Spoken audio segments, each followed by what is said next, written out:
Alright, this is what I'm doing. Volume 1, Part 2, Story 3, The First Mistake.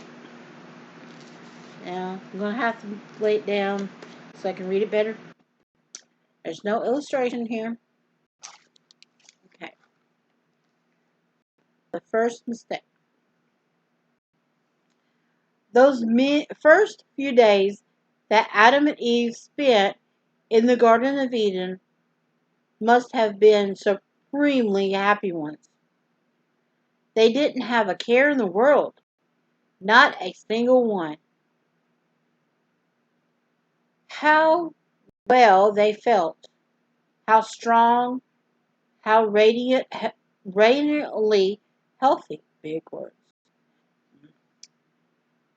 They didn't know what sickness meant. They never had a headache or toothache. Day after day they woke up untroubled from untroubled sleep, fresh as a daisy, and really ready for anything. Life was a glorious picnic. Their work was so pleasant that and easy was just like play. For all that God asked for them to do in their loving garden home was to dress it and keep it. There were no weeds, no thorns, no thistles, thistles, thistles, thistles to bother them.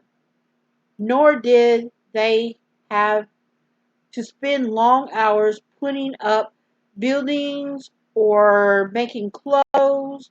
The climate was so warm and delightful that they didn't need any.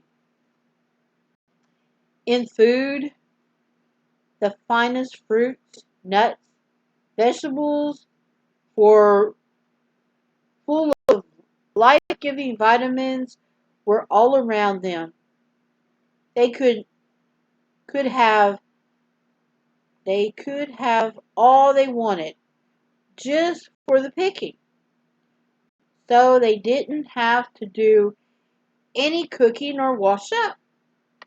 And go to the next page. Ooh, illustrations. Uh, Such is a man's first home, beautiful, peaceful, and happy beyond words. And Adam and Eve might be living there still if they hadn't made one mistake. That mistake, which seemed so small and unimportant at the moment, proved to be a turning point in their lives.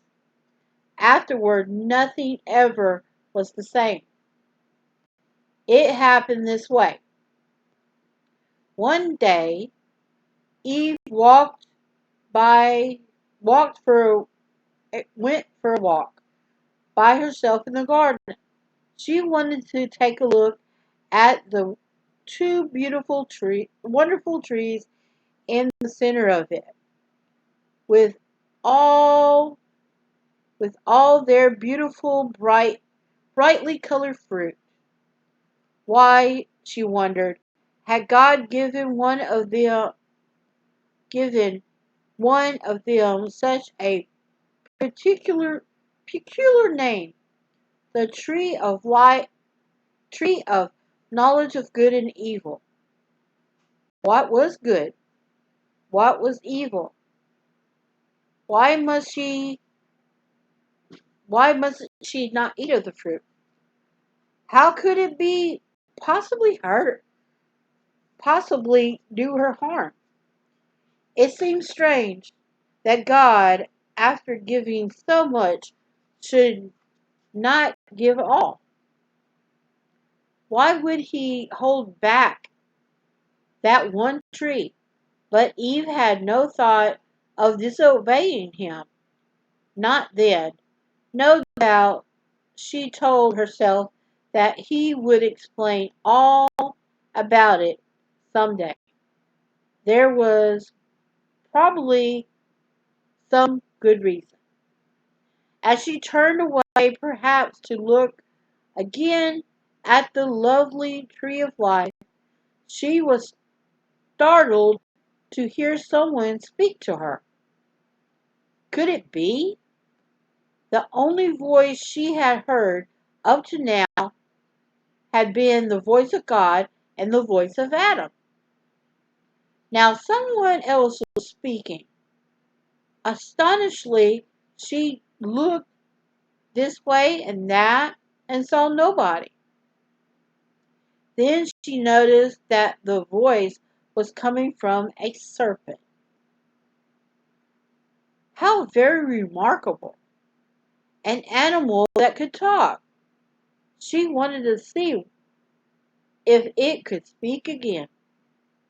It did, and in a voice, and its voice was so friendly and so pleasing that any fear she may have had was disappointing. After all, it was rather, and then, oh, somebody was eating and it wasn't me. Here's the illustration. Close enough for y'all to see.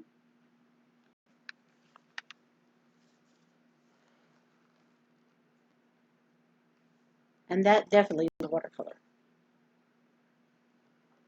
Okay. After all, it was rather nice to have someone else to talk to, even though it was only a serpent. Who was this serpent? And why was it able to talk? The Bible says, the Bible tells us that it was the devil and Satan which deceiveth the world, the whole world. First known as Lucifer, the light bearer, and he was once the leader of the angels of heaven, but he rebelled against God and was cast out of heaven. Then it was that he came to earth to take revenge on God by trying to spoil his plans for man's happiness. Of course, Eve did not, did not know all this had happened. If she had, she surely would not have listened to him. All she knew was that there was a most unusual creature talking to her in a kindly, gracious voice. And the serpent said, Yea, hath God said, Ye shall not eat of every tree of the garden. See, he just put King James in here, and it says, yes, didn't God say to eat of every tree? And then she goes, Yes, replied Eve innocently. That's right. We may eat of the fruit of the trees of the garden, but the fruit of the tree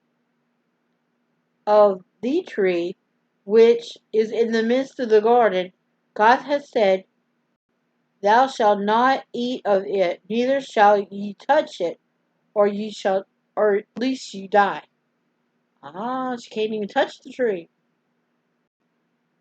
Not many people remember that part.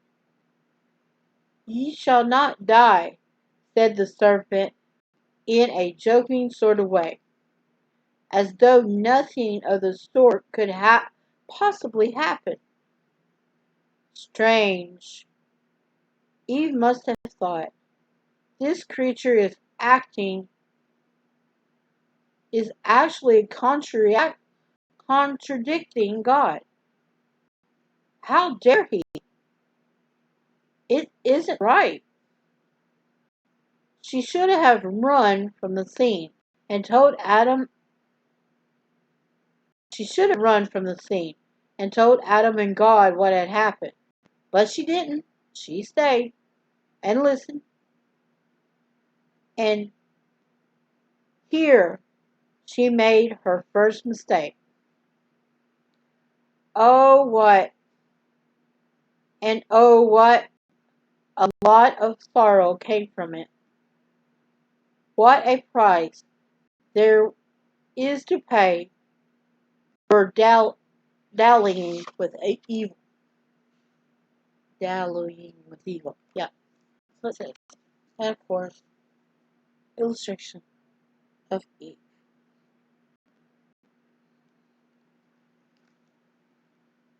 And the snake in there. And that is part 2, story 3.